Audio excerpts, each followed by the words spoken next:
വളരെ അനായാസം യുക്രൈനെ കീഴ്പ്പെടുത്താം എന്ന് കരുതി റഷ്യ യുദ്ധത്തിനിറങ്ങിയത്. എന്നാൽ പ്രത്യക്ഷത്തിൽ ഇല്ലെങ്കിലും പരോക്ഷമായി അമേരിക്കയും നാറ്റോ രാജ്യങ്ങളും ആയുധവും ആളും പണവും കൊടുത്ത് സഹായിച്ചതുകൊണ്ട് യുക്രൈൻ പിടിച്ചു നിന്നു. പക്ഷെ യുദ്ധത്തിൽ മികവുള്ളത് റഷ്യക്ക് തന്നെയാണ്. യുക്രൈന്റെ പല പ്രവിശ്യകളും റഷ്യ ഇതിനോടകം സ്വന്തമാക്കിയിട്ടുണ്ട്. ആ പ്രവിശ്യകളൊക്കെ റഷ്യക്ക് വിട്ടുകൊടുത്തുകൊണ്ടുള്ള ഒത്തുതീർപ്പിനാണ് ട്രംപ് ശ്രമിച്ചത്.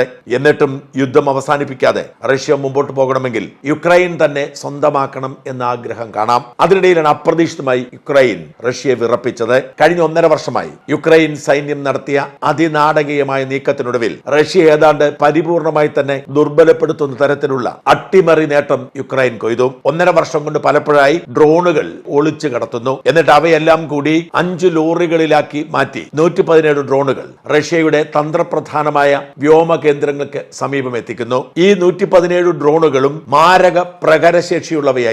ഈ ഡ്രോണുകൾ റഷ്യയിൽ എത്തിച്ചത് മോഡുലാർ വീടുകൾ എന്ന നിലയിലാണ്. അത്തരത്തിൽ അതിവിദഗ്ധമായി ഈ ഡ്രോണുകൾ അവിടെ എത്തിക്കുകയും 5 പടുകൂറ്റൻ ലോറികളിലായി ഇവ വ്യോമ കേന്ദ്രങ്ങൾക്ക് സമീപം എത്തിക്കുകയും ചെയ്തു. ഡ്രോണുകൾ ലോറിയിൽ കയറ്റിക്കൊണ്ടുപോയത് റഷ്യൻ ഡ്രൈവർമാരാണ്. 5 ലോറികളിലെയും ഡ്രൈവർമാരെ അപ്പോൾ തന്നെ റഷ്യൻ സേന പിടികൂടിയിട്ടുണ്ട്. അവർ പറയുന്നു, മോഡുലാർ ഹോമുകൾ എന്ന് പറഞ്ഞ് ഇന്ന സ്ഥലത്തേക്ക് കൊണ്ടുപോകാൻ പറഞ്ഞു എന്നല്ലാതെ ഞങ്ങൾക്ക് യാതൊരു ധാരണയുമില്ലെന്നാണ്. എന്ന് വെച്ചാൽ ഹമാസിന്റെയും ഹിസ്ബുള്ളയുടെയും ഒക്കെ രഹസ്യ കേന്ദ്രങ്ങളിൽ ഇസ്രായേൽ സേന കടന്നു കയറുന്നത് പോലെ തന്നെ യുക്രൈൻ അതിബുദ്ധിപരമായ നീക്കത്തിലൂടെ ഡ്രോണുകളുമായി റഷ്യൻ ഭൂമിയിൽ കടന്നു കയറിയെന്ന് ഈ ഡ്രൈവർമാർക്ക് ആർക്കും ഇത് ഡ്രോണുകളാണെന്ന് അറിയുമായിരുന്നില്ല.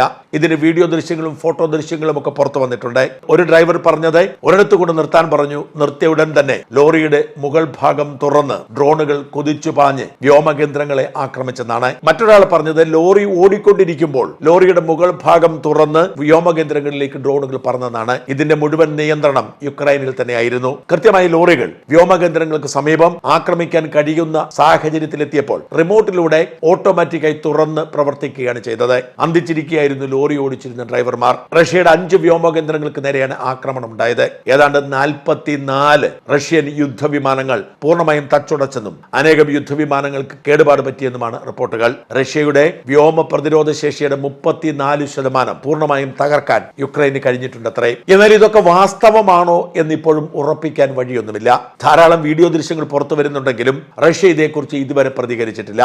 റഷ്യയിലെ ഒരു മാധ്യമത്തിനും ഒരു ചാനലിലും ഇതുവരെ ഇങ്ങനെ ഒരു സംഭവത്തെക്കുറിച്ച് വാർത്ത വന്നിട്ടില്ല. വാർത്ത നിഷേധിക്കുകയോ സ്ഥിരീകരിക്കുകയോ ചെയ്യാതെ ചാനലുകളും പത്രങ്ങളും മറ്റു വാർത്തകളിലൂടെ പോയിക്കൊണ്ടിരിക്കുന്നു.